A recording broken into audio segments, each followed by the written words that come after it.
नमस्कार साथियों, स्वागत है आपके अपने YouTube चैनल में। आज हम पढ़ेंगे मुक्तिबोध के बारे में। मुक्तिबोध गजानन माधव मुक्तिबोध जिनका पूर्ण नाम है और ये छायाबोधोत्तर युग के अर्थात प्रगतिवाद, प्रयोगवाद, नई कविता के सुप्रसिद्ध कवि हैं।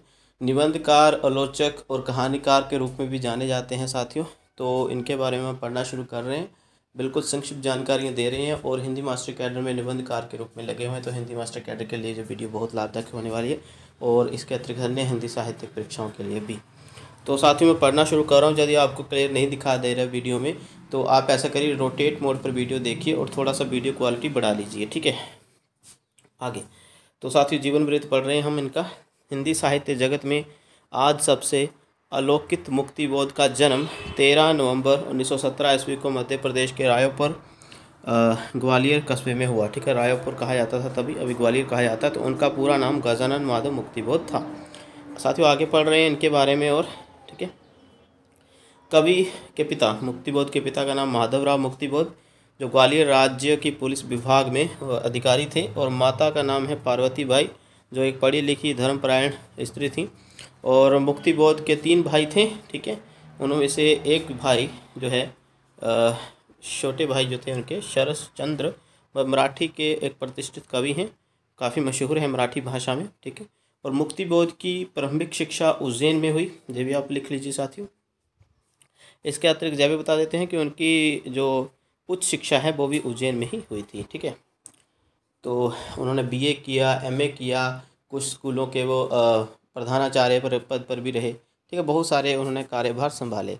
आगे साथियों वो जानने की आवश्यकता नहीं, क्योंकि पेपर में ज़रूरत नहीं है, वो पूछा ही नहीं जाता है, तो इसलिए मैंने कहा कि नहीं, वो नहीं पढ़ाएंगे, ठीक है। तो उनके बारे में जो जो विशेष है वही बताएंगे। तो मुक्तिबोध ने मध्य भारत मतलब मध्य प्रदेश में ही प्रगतिशील लेखक संघ की स्थापना भी करी, ठीक है।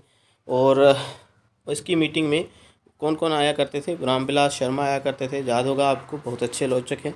अमृत राय, अच्छे कहानीकार और उपन्यासकार। और इसके अतिरिक्त और भी बहुत सारे बड़े साहित्यकारों को बुलाया जाता था। और सन 1944 ईस्वी में राहुल सांकृत्यायन की अध्यक्षता में फासिस्ट विरोधी लेखक संघ की अध्यक्षता, ठीक है, और राहुल जी की अध्यक्षता में फासिस्ट विरोधी लेखक संघ कॉन्फ्रेंस का भी आयोजन किया था मुक्तिबोध ने। किसकी अध्यक्षता में? राहुल सांकृत्यायन की, ठीक है। सन 1945 ईस्वी में मुक्तिबोध बनारस गए और त्रिलोचन शास्त्री के साथ हंस के संपादक में शामिल हुए। और साथियों हंस वही पत्रिका है जिसको प्रेमचंद ने चलाया था, ठीक है। और कमेंट सेक्शन में हमें जाकर जरूर बताइए कि हंस पत्रिका का संपादन प्रेमचंद ने कब शुरू किया था, ठीक है। सन बताना है आपने, ये आपको होमवर्क है। आगे साथियों पढ़ते हैं। और एक जानकारी जो बहुत महत्वपूर्ण है, जिसके कारण मुक्तिबोध ने लिखना शुरू किया, या जो बोले कि उनकी ज़िंदगी में एक ऐसी घटना घटी जिसको देखकर उन्होंने लिखना शुरू किया कवि के रूप में ख़ास तौर पर। तो वो हम पढ़ने शुरू कर रहे हैं साथियों।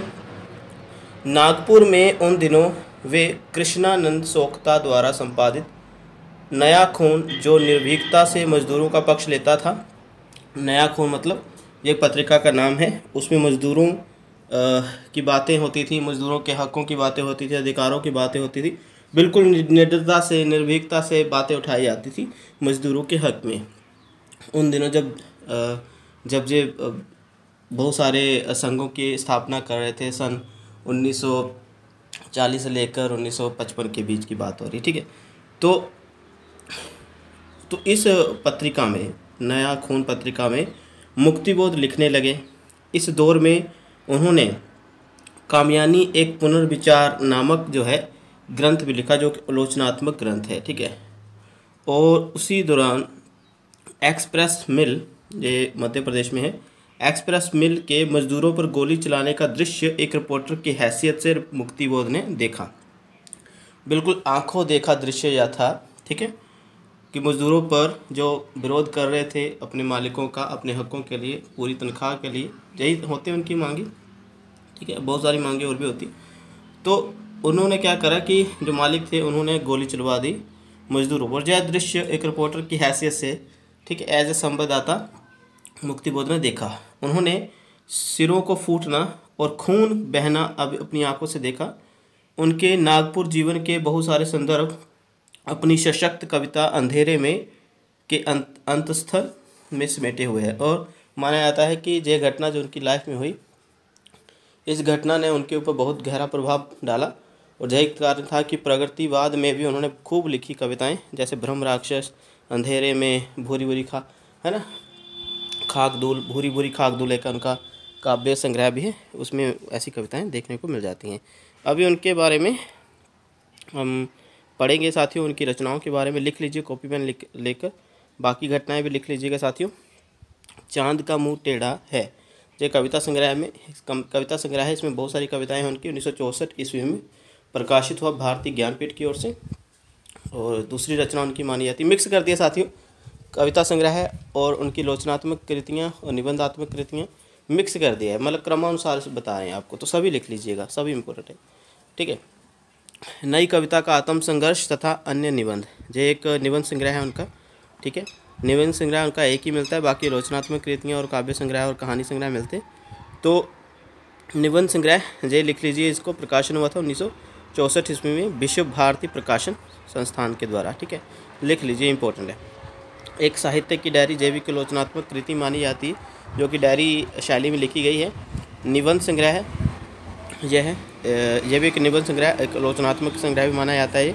1964 ईस्वी में भारतीय ज्ञानपीठ के द्वारा प्रकाशित हुआ। और साथ ही माना जाता है कि श्रीकांत वर्मा, जो कि एक हिंदी के कवि हैं, जिनको हिंदी साहित्य अकादमी पुरस्कार भी मिला है मगध के लिए, मगध काव्य संग्रह के लिए, ठीक है। इन्होंने सबसे पहले इन्होंने ही एक साहित्य की डायरी जो इनकी रचना है इसको प्रकाशित किया था, लेकिन बाद में 1964 में भारतीय ज्ञानपीठ पुरस्कार ने भी, भारतीय ज्ञानपीठ संस्था ने भी इसका प्रकाशन करवाया। आगे साथियों, काठ का सपना, जो एक उनका कहानी संग्रह माना जाता है, 1967 ईस्वी में आया, भारतीय ज्ञानपीठ संस्थान के द्वारा प्रकाशित हुआ। विपात्र, जो एक लघु उपन्यास माना जाता है उनका, ठीक है, 1970 ईस्वी में प्रकाशित हुआ भारतीय ज्ञानपीठ संस्करण संस्थान के द्वारा।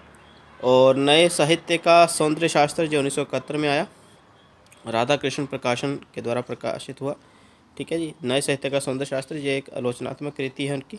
लिखने सभी है साथियों आपने, सतह से उठता आदमी, सतह से उठता आदमी, तो ये कहानी संग्रह है जो 1971 में आया था, ठीक है। और भारतीय ज्ञानपीठ पुरस्कार जो संस्थान है उन्होंने ये प्रकाशित करवाया। और कामयानी एक पुनर्विचार 1973 में, हालांकि कहीं कहीं माना जाता है कि 1950 ईस्वी में इसका पहला प्रकाशन हो चुका था, तो ये एक भ्रांति है, लेकिन 1973 आपने टिक करना है पेपर में, साहित्य भारती प्रकाशन संस्थान के द्वारा प्रकाशित हुआ। आगे साथियों, भूरी भूरी खाकदूल, ठीक है, ये बोल रहा था मैं, काफ़ी चर्चित उनका काव्य संग्रह, ठीक है जी, 1980 ईस्वी में आया। और कहाँ से प्रकाशित हुआ? नई दिल्ली राजकमल प्रकाशन से, ठीक है। आगे उनका मुक्तिबोध रचनावली, जिसको संपादित किया था नेमी चंद्र जैन, ये काफ़ी अच्छे मित्र माने जाते हैं इनके, ठीक है। ये 6 खंडों में है, याद कर लीजिए, मस्ट इंपॉर्टेंट मानता हूँ ऐसी मैं रचनाओं को। बहुत सारी रचनाएँ जो अभी हमने गिनी पीछे, उनको भी इसमें रखा गया है। तो मुक्तिबोध रचनावली 1980 ईस्वी में प्रकाशित हुआ जी राजकमल प्रकाशन के द्वारा। और आगे है समीक्षा की समस्याएं, समीक्षा की समस्याएं, ये इनका एक आलोचनात्मक रचना है, ठीक है। 1982 ईस्वी में इसका प्रकाशन हुआ राजकमल प्रकाशन के द्वारा, ठीक है। एक और रचना साथी जहाँ पे भूल गया ऐड करना, उसका नाम है आखिर रचना क्यों, आखिर रचना क्यों। इसका प्रकाशन वर्ष साथी मुझे नहीं मिल पाया है, आखिर रचना क्यों, जो उनकी आलोचनात्मक कृति है, ठीक है। आखिर रचना क्यों निबंधात्मक भी मानी जाती है, ठीक है। तो ये इसका प्रकाशन वर्ष अगर आपको मिले तो जरूर बताइएगा, ठीक है साथियों।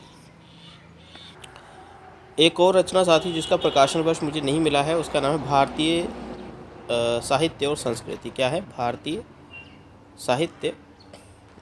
साहित्य और संस्कृति, ठीक है, और संस्कृति, ठीक है साथियों। तो ये रचना का भी प्रकाशन वर्ष मुझे नहीं मिल पाया, हालांकि ये भी उनकी आलोचनात्मक रचना है, इसको भी आप ढूंढिए, इसका प्रकाशन वर्ष अगर मिलेगा तो ज़रूर बताइएगा मुझे, ठीक है जी। तो हमने जितना बताना था बता दिया साथियों। एक और बात, उनकी कुछ कविताएं, प्रकाशन वर्ष तो बता दिया हमने कि जो उनके काव्य संग्रह कैसे थे, ठीक है।